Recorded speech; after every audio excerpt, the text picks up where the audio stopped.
What's up guys, Mark's here, Everything Tenere.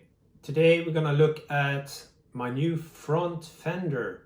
So for those of you that follow me, saw my winter video, I did a low side and I freaking smashed the front on my fender.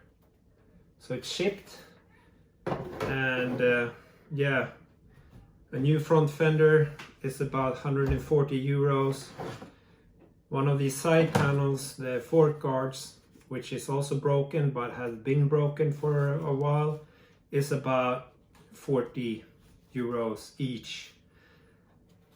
And I wanted something better because I've heard guys that have broken, several fork guards. It gets expensive. And this, of course, is even more expensive. And I wanted something that is not as brittle. So what did I do? Well, I researched. I thought of getting the high fender, but I don't want to get mud everywhere or filth thrown in front of the bike and then straight back into my face when riding at speed. So I found this. This is, and you will get a better picture of it. This is a product made by Perfect Fairings in Greece.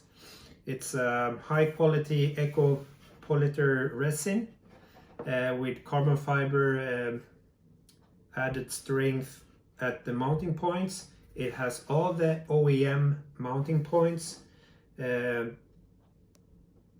you can think of, and also the holes for the brake hoses. So everything is ready, set. You don't need to do any special drilling or any else to get it to fit your bike.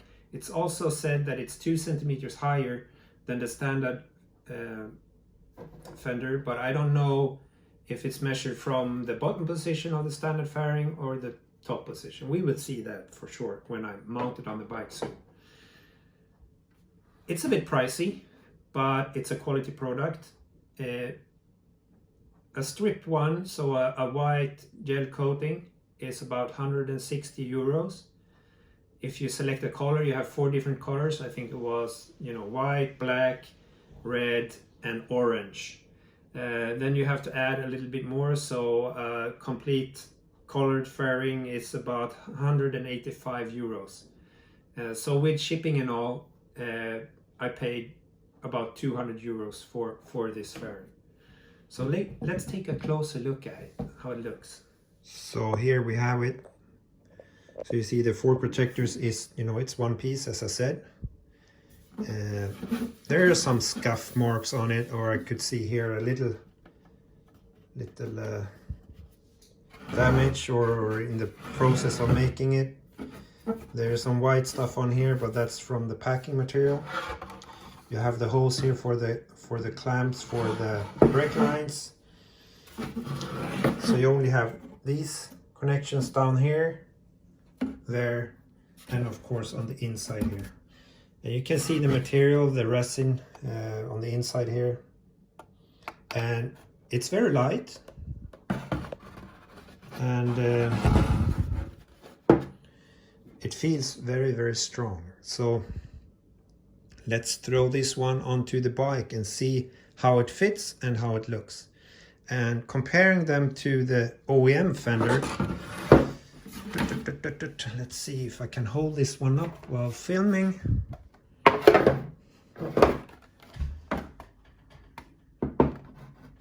So same length and everything, pretty much the same contour, not really, but bit different there. So just ordered a new decal kit. Hopefully some decals will fit, or I'll make them fit so I can have some decals on it as well. So let's go out to the garage and put it on the bike. So we're back in the garage, and before putting this on, as you can see, I transferred some of the decals over to this one and they don't fit perfectly. So when I get my new kit, I'll have to trace it out and pre-cut them so they fit. The next step is to This is the fork guards. Transfer this rubber thing with the metal washer over to the new fender. So that is what I will do now. They're a bit pain in the ass to get in. I know that you need to use force. I will show you one side and then I'll pause it. Come on, baby. There we go. Almost.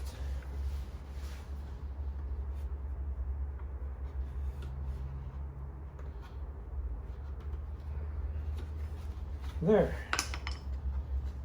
And from the front or the back?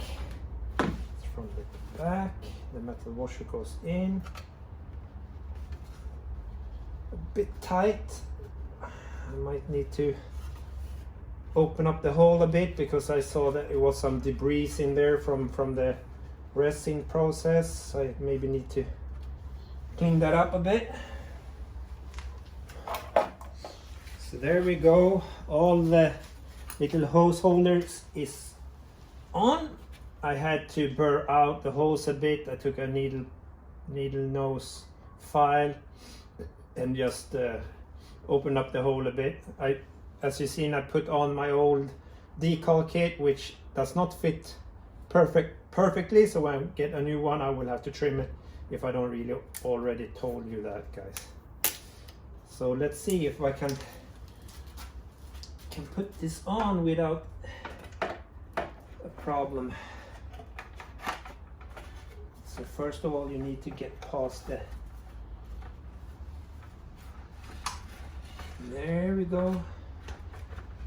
So I just rest it there. And we need to... I think these are for the front. I need to find the hole. There is the hole.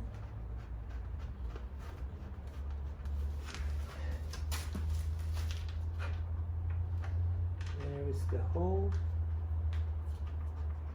I just thread them in a little bit. So let's wrestle this one in place then. Plastic.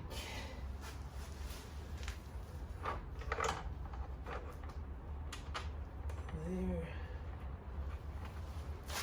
Those will just put in.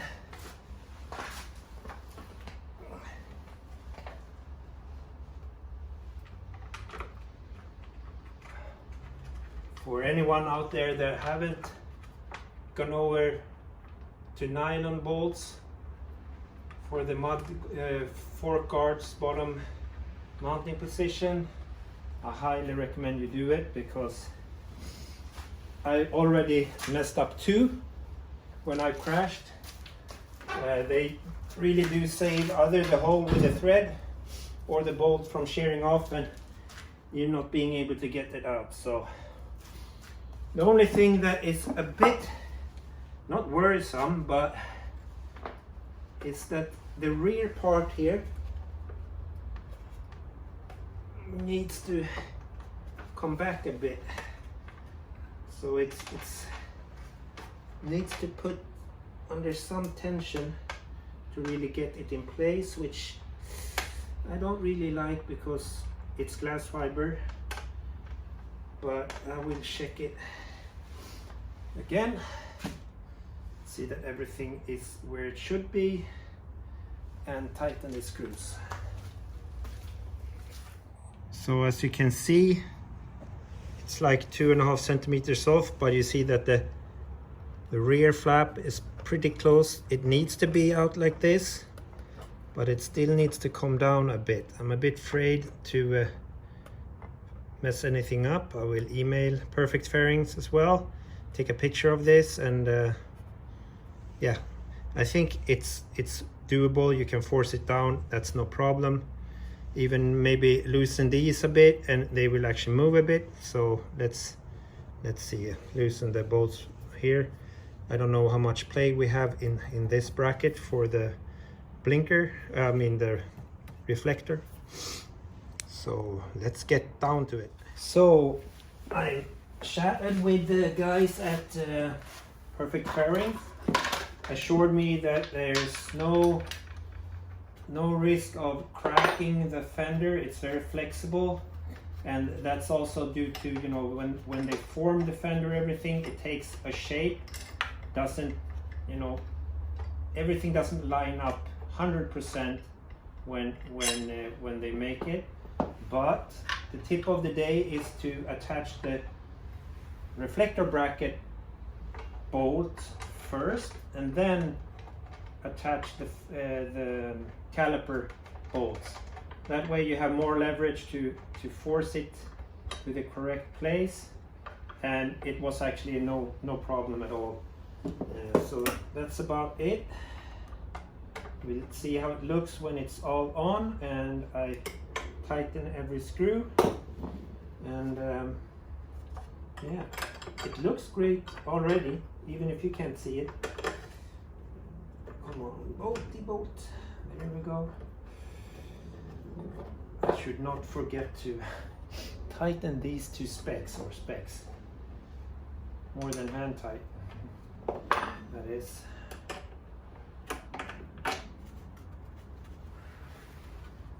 But yeah, it looks to be a bit higher than the OEM Fender in the high position. It's super sturdy, you know. This is good.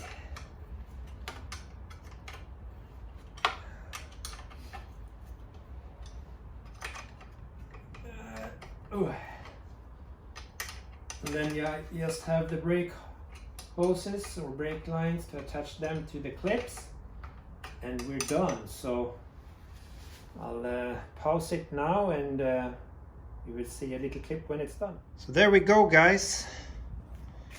Installed. It wasn't that hard. I was just afraid of bending the fender a bit.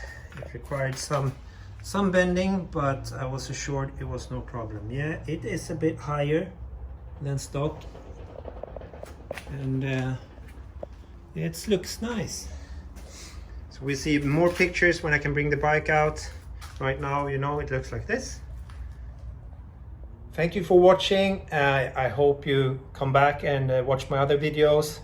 Please like and subscribe, and we're still keeping at going on the rally tower. And yeah, take care, stay safe, don't do anything stupid. Cheerios, bye bye.